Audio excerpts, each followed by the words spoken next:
Peraí, deixa eu ver. Ah, meu Deus do céu. Ele entrou pelo celular, tá? Já coloquei, já tá no ar, já. Já está, graça e paz, meus queridos irmãos e irmãs. Nos perdoe aí a demora, que deu um problema aqui no computador, e aí o Germano veio e conseguiu arrumar. Então nós temos aí alguns minutos para iniciarmos aí a nossa escola bíblica dominical. Eu gostaria de fazer uma oração para agradecer a Deus, né? Não conseguimos abrir no computador, o Germano veio e conseguiu aqui, o Vitor e a Bruna dando dica, e a gente conseguiu. Vamos orar. Senhor Deus, Pai Santo e amado, em nome de Jesus, queremos te agradecer, queremos te louvar e bendizer o teu nome, Senhor.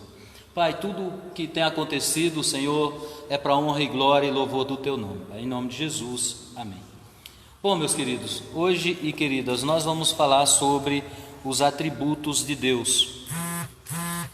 Não queremos ter a intenção de falar e dizer que cessou o assunto. Não, o assunto é muito longo, a palavra de Deus sempre se renova, Deus não se sonda, então algumas coisas nós vamos estar falando. Gostaria que vocês, dentro do assunto, fossem fazendo algumas perguntas, quando for surgindo dúvidas, para a gente poder estarmos nos ajudando e compreendendo. Vamos definir atributos. Atributo é as qualidades que lhe é próprio a uma pessoa ou a algo, tá certo? Ou a um objeto, tá certo? Definimos pelas características particulares ou de particularidades. É através dessas características e particularidades que identificamos quem é uma pessoa ou quem é ou o que é um objeto. Então é por essas particularidades. Neste caso, nós não iremos falar de um objeto, mas iremos falar sobre a pessoa de Deus, tá? Então, olhando para as qualidades que são inerentes a Ele, a Deus, com isso, não estamos esgotando o tema, como já disse, mas iremos tratar desse tema. É impossível ao homem estudar os atributos de Deus por completo, no sentido de esgotar o assunto. Estou fazendo uma breve introdução para a gente não perder tempo, porque já perdemos 20 minutos. E o primeiro atributo de Deus que eu quero falar com vocês é sobre a onipotência. O Deus é onipotente, tá certo? O que é ser onipotente? Ou onipresença, ou onisciência. Então nós vamos estar falando primeiro desses três atributos. E o primeiro atributo que nós vamos falar é sobre a onipresença de Deus. Então, sobre a onipresença, vocês tiverem dúvidas, vão perguntando. Está aqui a minha secretária Cristina, agora temos o Ápio e o irmão Germano lá no fim. Inclusive, eles também podem perguntar, já que estão aqui. Quando falamos da onipresença, Deus é onipresente.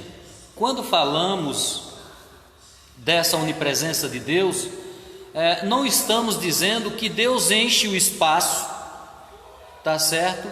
Que Deus enche o espaço, porque quem faz isso é o universo, como se o universo fosse cheio de Deus. Essa ideia de, olha, Deus está enchendo o espaço, essa ideia não é uma ideia cristã.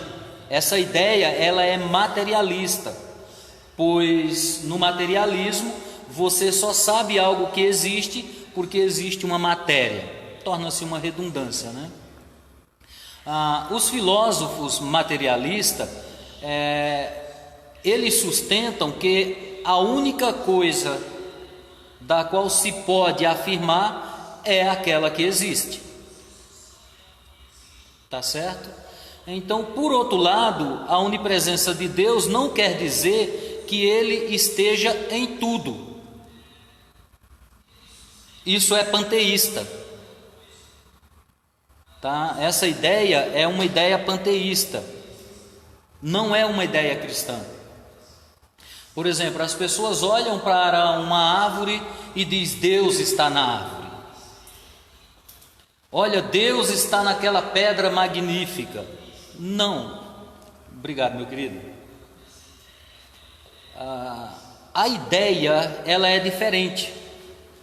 O panteísmo é a crença de que absolutamente tudo e todos compõem um Deus abrangente, imanente, ou que o universo ou a natureza e Deus está dentro, idêntico a tudo isso. Não, essa não é uma ideia cristã. O Langston, eu gosto muito dele, porque ele diz algo muito interessante. Ele diz, na teologia sistemática, a ideia cristã sobre a onipresença de Deus é que Ele age com a mesma facilidade com que pensa e quer. Sendo Deus Espírito, não ocupa espaço. Nas Escrituras Sagradas, nós encontramos a onipresença de Deus, por exemplo, no Salmo 139, do 7 a 10, que diz assim: Para onde me ausentarei do teu Espírito? Para onde fugirei da tua face? Se subo aos céus, lá estás. Se faço a minha cama no mais profundo abismo, lá estás também. Até o 10, não é isso? Se tomo as asas da alvorada e me detenho nos confins dos mares, ainda lá me haverá de guiar a tua mão, e a tua destra me sustentará. Então veja, a onipresença de Deus. Deus, Ele se faz presente porque Ele é Espírito, pessoal. Jesus Cristo confirma essa doutrina lá em Mateus 18, 20. Porque onde estiverem 2 ou 3 reunidos em meu nome, ali eu estou no meio deles. Então Deus está presente aonde se há uma necessidade, aonde tem pessoas reunidas. 2 ou 3, ali eu estou presente, porque Deus, Ele é Espírito pessoal. Mas e o universo, pastor? Como é que fica a história do universo, já que Deus não está em todas as coisas? Não, Deus realmente não está em todas as coisas, mas as coisas revelam a grandeza de Deus. O Salmo 19 diz: os céus proclamam a glória de Deus e o firmamento anuncia as obras das suas mãos. Um dia discursa a outro dia, e uma noite revela conhecimento a outra noite. Não há linguagem, nem há palavras, e deles não se ouve nenhum som. No entanto, por toda a terra se faz ouvir a sua voz e as suas palavras até os confins do mundo. Então, essa primeira parte fala da onipresença de Deus. Deus está presente aonde há uma necessidade, 2 ou 3 reunidos no meu nome. Então essa ideia de você olhar para algo bonito e dizer Deus está ali, não é uma ideia cristã, tá certo? Não é uma ideia cristã. A ideia cristã é que aonde houver 2 ou 3 reunidos em meu nome, ali eu estarei. Mas os céus proclamam a glória de Deus e o firmamento anuncia as obras da mão do Senhor. Joia? Ficou claro? Alguém fez alguma pergunta sobre a onipresença? Olha que eu vou mandar o irmão Miguel fazer pergunta na próxima aula, quando a gente estiver aqui juntos, tá? Então vamos lá, vamos esclarecer dúvidas, que é para nós não sairmos daqui com dúvidas. O segundo atributo de Deus é que Deus, Ele é onisciente. Onipresente é estar em todos os lugares ao mesmo tempo. Deus é espírito, habita nos seus servos, nas suas servas. Deus está em todo lugar. Onisciente. Onisciente é aquele que tem todo o conhecimento, ele tem toda a ciência. Um texto claro para que nós possamos perceber a onisciência de Deus está lá em Mateus capítulo 10, versículo 30.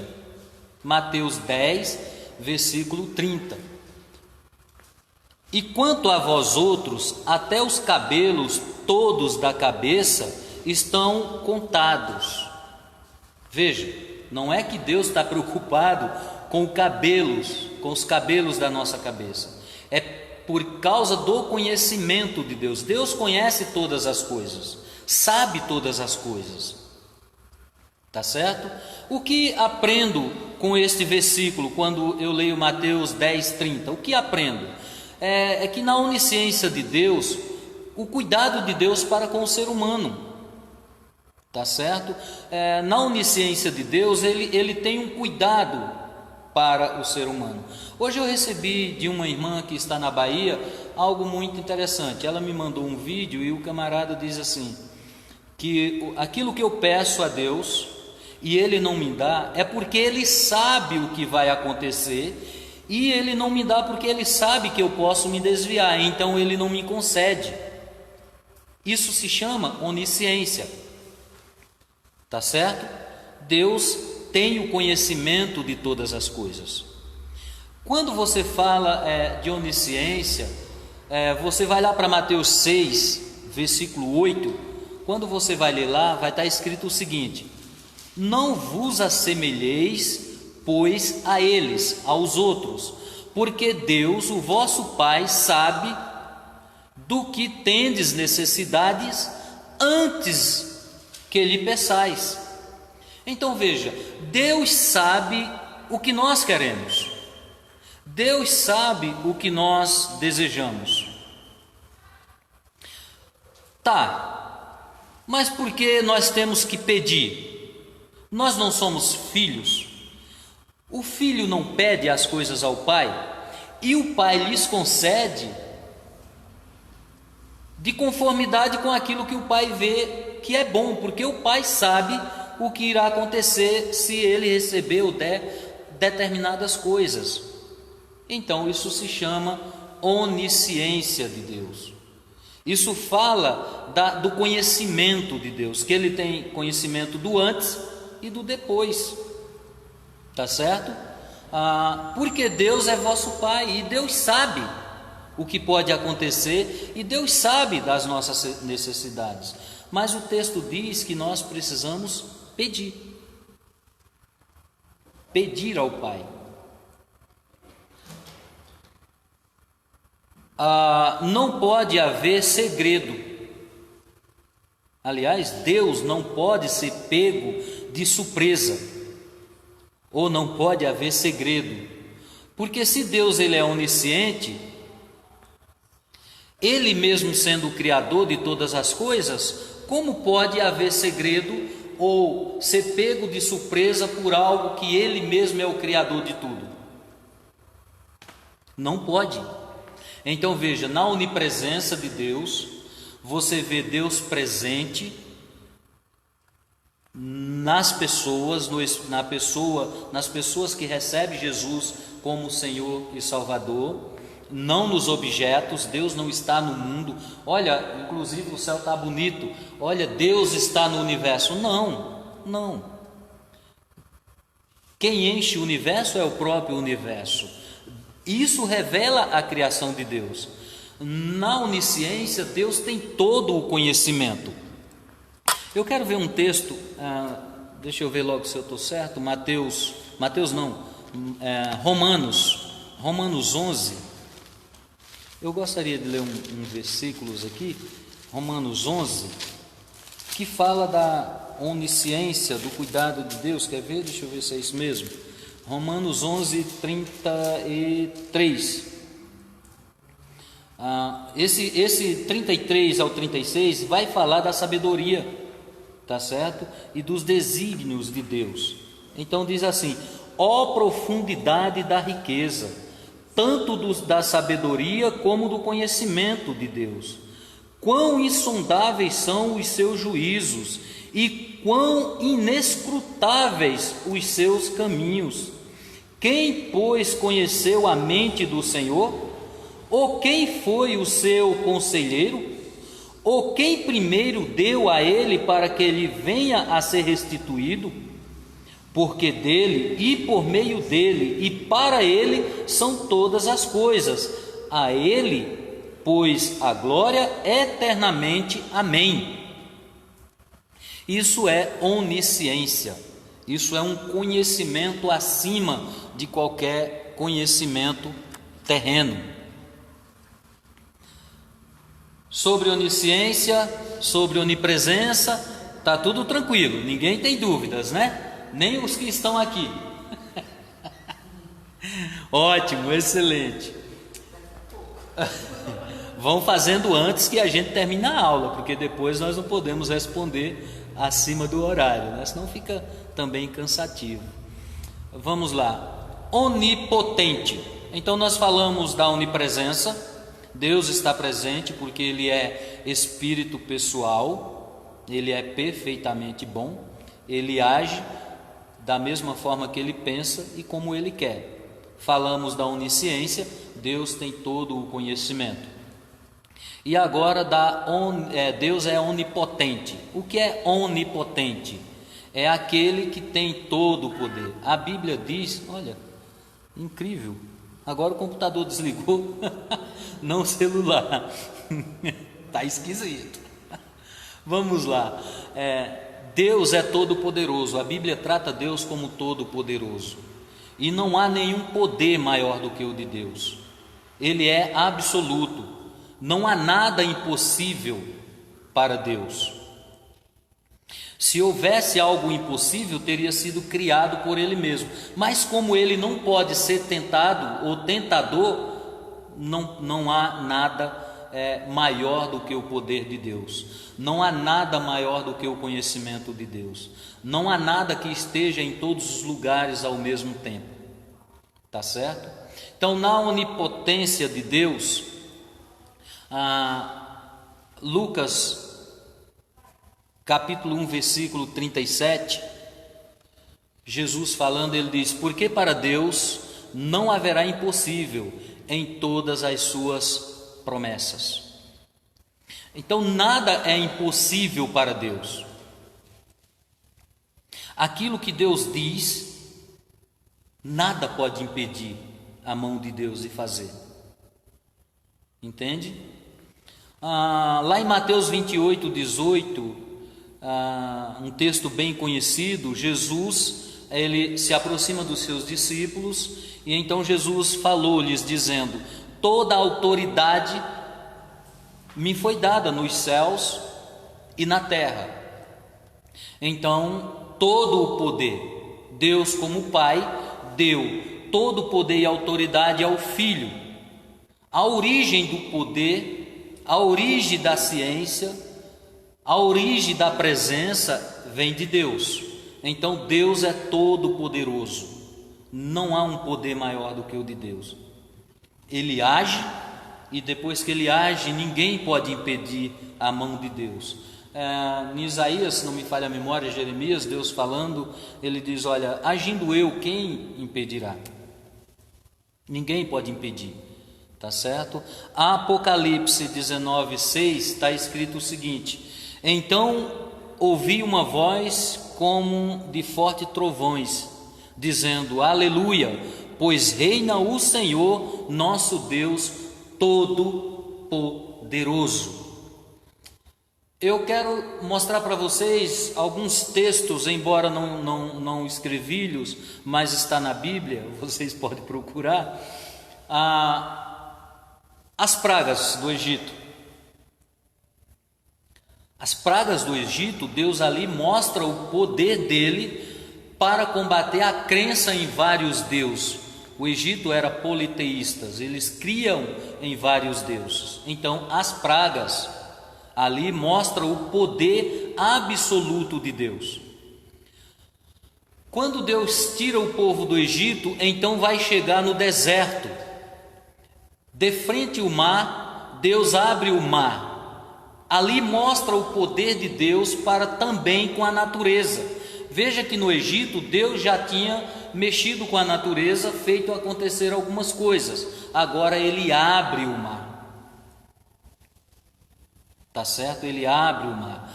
Outra coisa bem interessante, sei que vocês já conhecem esse texto, lá o texto que fala de Gideão. Gideão vai vencer os midianitas com 300 homens.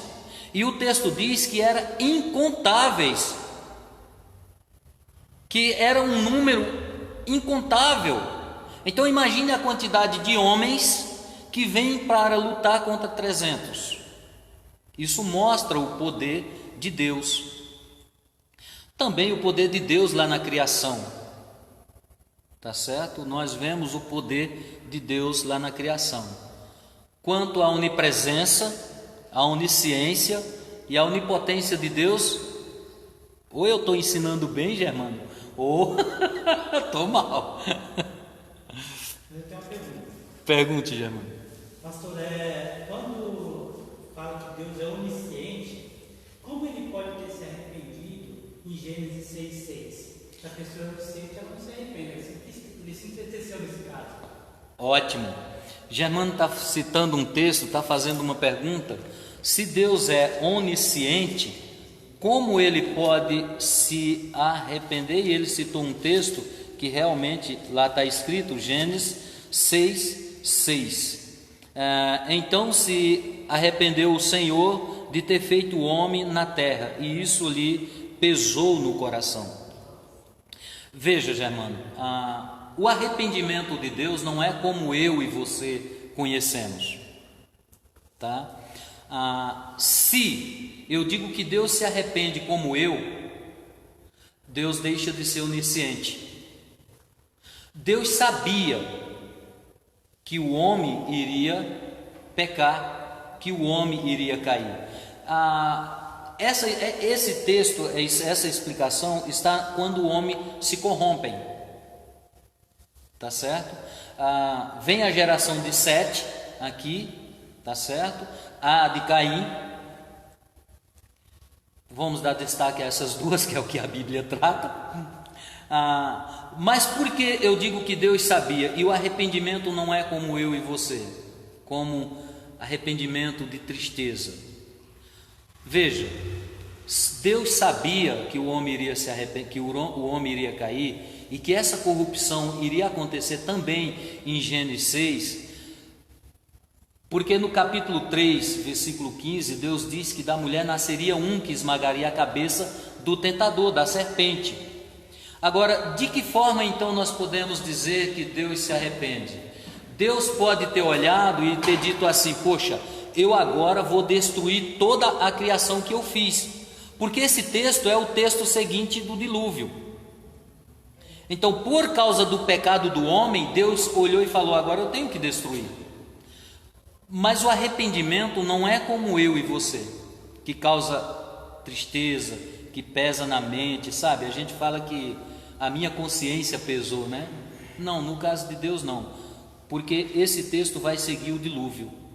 Aí a nação do mundo vai ser destruída. Então não posso dizer: olha, Deus se arrepende como eu. Eu precisaria do original para me olhar, mas não é como eu e você pensa. Tem outra pergunta aqui também. Termine de responder. Joia, Fernando. Aqui, ó, do Nil. O Nil está perguntando: quanto à onipresença de Deus está conosco em nossos delitos? Onisciência não é o, tá? Oni. Deus não está conosco quando cometemos delitos. Poxa vida, pastor, mas você falou que Deus habita no coração dos cristãos. Verdade, joia, plena convicção. Mas por que Deus não está quando nós cometemos delitos? Delitos, pecados. Entendo delitos por pecado. Me ajude aí se estou certo, tá? A Isla, minha sobrinha, está perguntando: Deus está conosco? Está com todos os cristãos que o recebem como Senhor e Salvador. Por que Deus não está na hora que eu vou pecar? Porque nesse momento eu decidi cometer o delito. Deus não compactua com o delito, com o pecado. Então o Espírito Santo se retira. E então, lá em Mateus diz que sai um demônio e vai rodear a terra, e ele volta com mais 7. E aquele último estado torna-se pior do que o primeiro. Não. Quando nós vamos cometer um pecado, o Espírito Santo nos avisa no coração, mas ele não participa. O Espírito Santo se entristece, ele retira as mãos. Ele não está junto. Joia Nil, joia Isla, respondi a tua pergunta junto. Porque a Isla, Deus não está na vida de alguém que vive pecando, por exemplo, que mente. A Bíblia diz lá em João 8:44 que todo mentiroso tem pai, o diabo.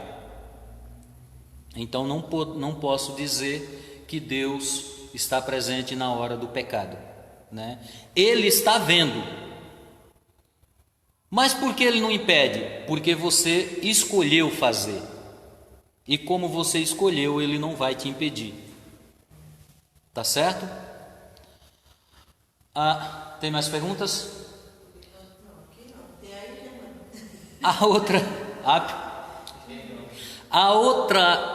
O outro atributo de Deus que nós vamos falar, não sei se dá tempo, mas nós vamos voltar,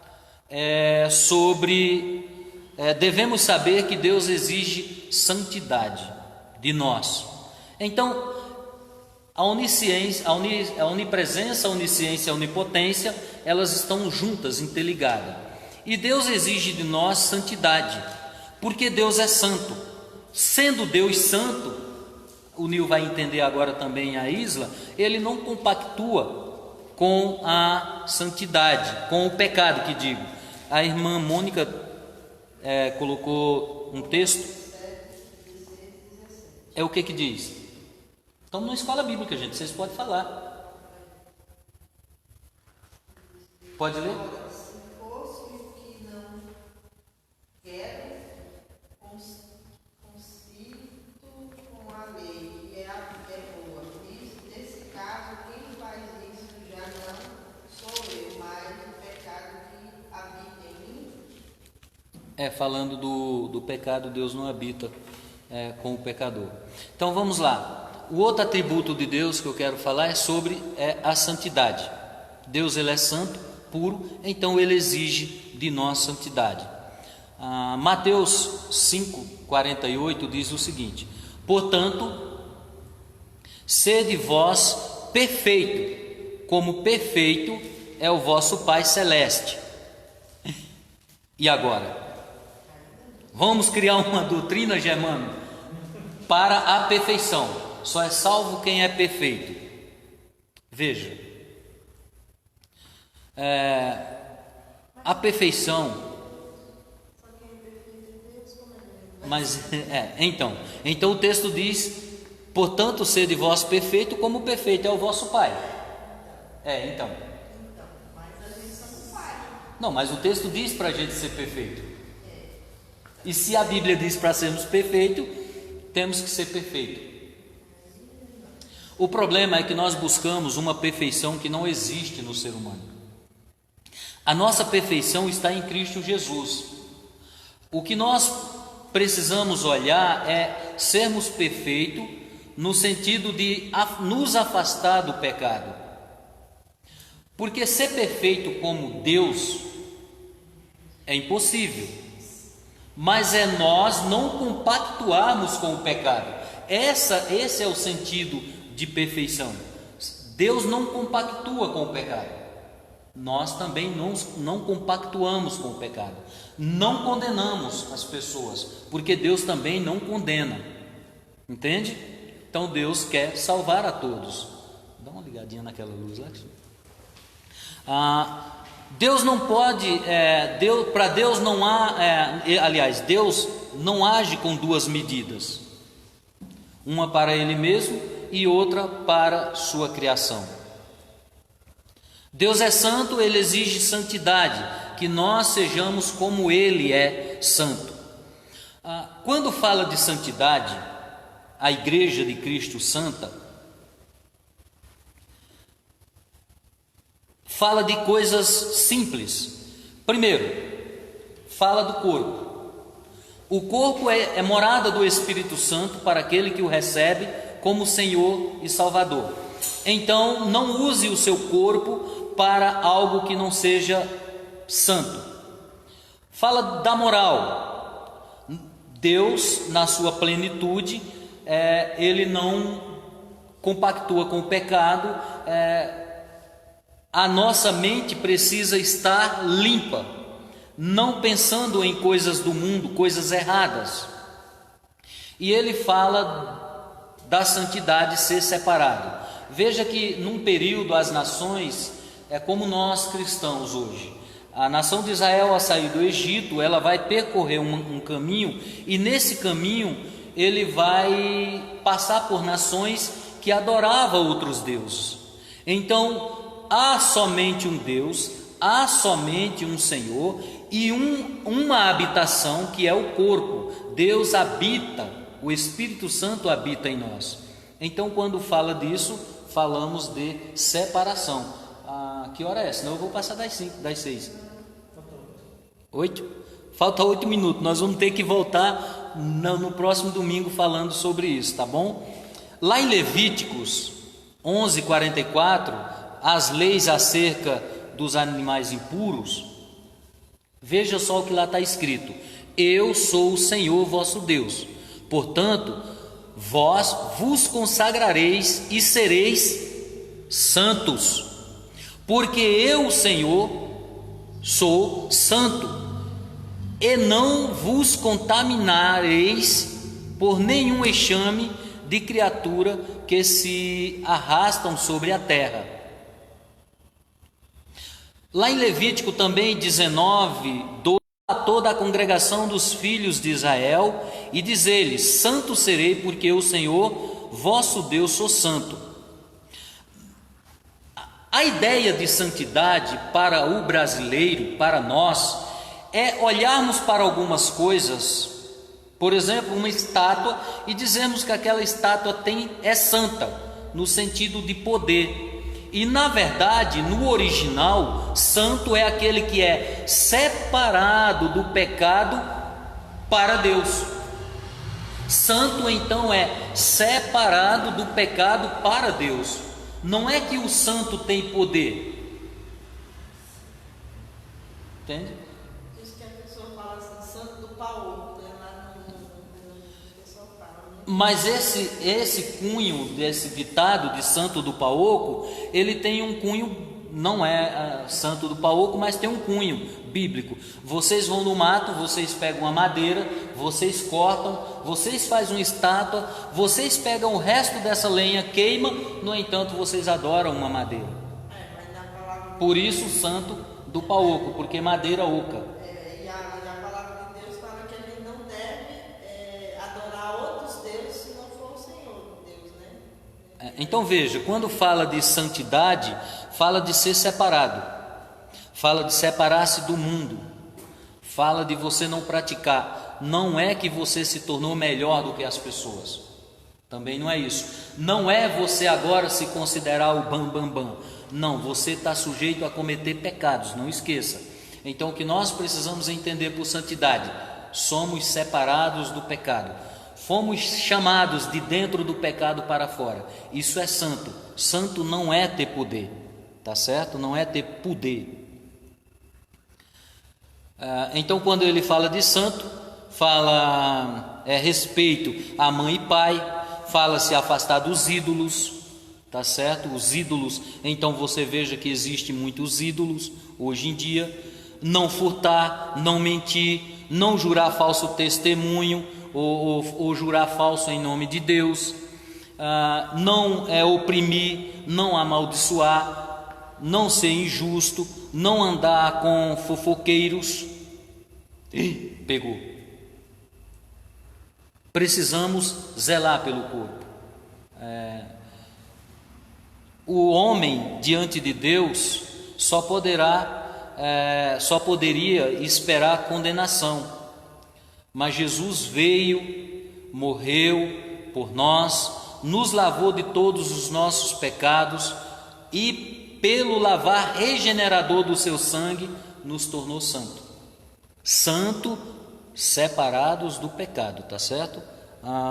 Não é que você e eu tenhamos poder. Deixa eu beber uma água que a minha garganta está seca. Há alguma pergunta sobre vamos lá, onisciência, onipresença, onipotência e santidade? Vocês que aqui estão, porque eu acho que já está na hora, né?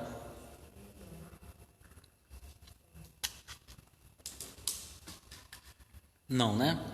Então, meus queridos, eu espero que essa aula tenha ajudado vocês. Teve algumas perguntas, eu espero que tenha respondido.